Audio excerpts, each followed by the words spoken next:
Imagine being told there's a place where people go looking for gold and never come back. Not once, not twice, but again, and again, and again. Some are found months later. Some are never found at all. And in several of the stories that made this valley infamous, the bodies were discovered without their heads.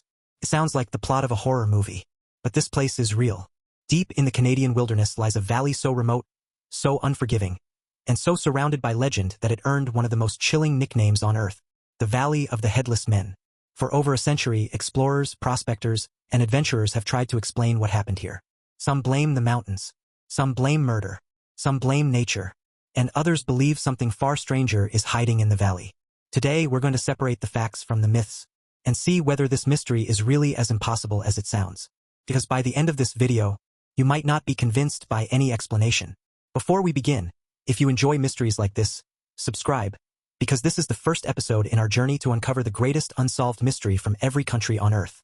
Our story begins in one of the most isolated places in North America, northern Canada, the Nahanni Valley. Even today, reaching this place isn't easy. There are no major roads leading into the heart of the valley. No nearby cities. No cell service.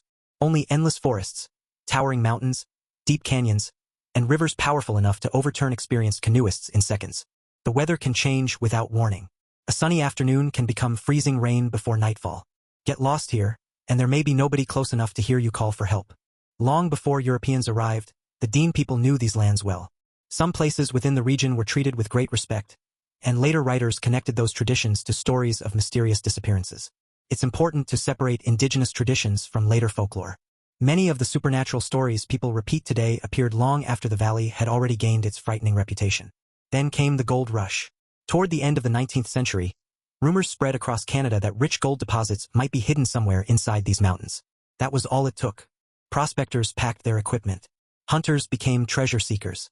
Small groups disappeared into the wilderness, convinced they would return with fortunes. Some did. Others didn't. One of the best-known cases involves two brothers, Frank and Willie McLeod.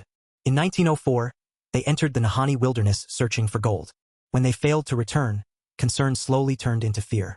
Search parties eventually located their remains. Contemporary accounts confirmed that both brothers had died in the valley. Later retellings claimed their skeletons were found without their heads, though historians debate exactly how reliable those details are.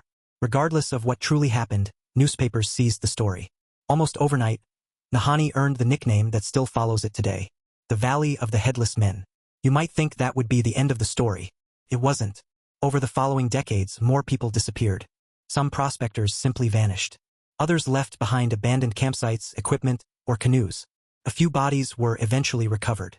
Others were never found. The deeper people searched for answers, the more mysterious the valley seemed to become. Soon the stories spread far beyond Canada. Newspapers described a cursed valley. Books added dramatic details. Each retelling made the legend even darker. But how much of it was actually true?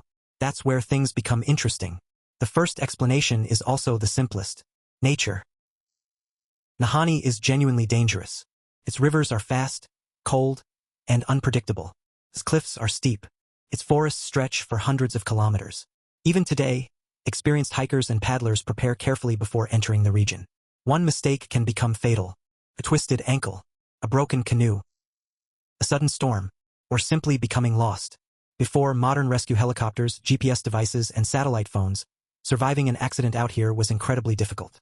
Another possibility is violence. Gold has a way of changing people.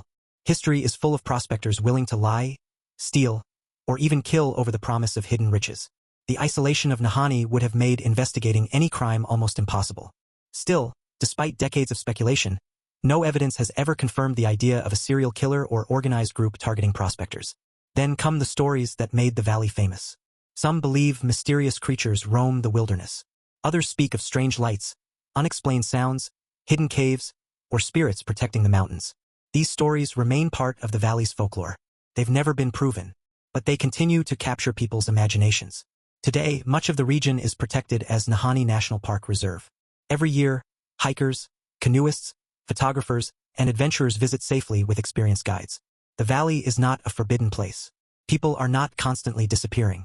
In fact, modern visitors are far more likely to come home with incredible photographs than terrifying stories. But the legend refuses to disappear.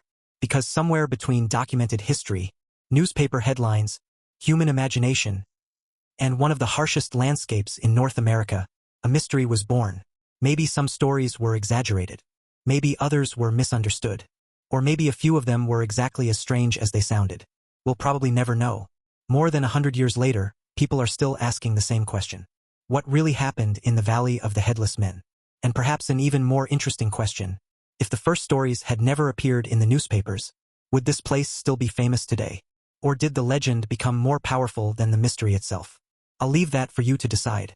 If you enjoyed this episode, let me know which country's greatest unsolved mystery we should investigate next. And until then, stay curious.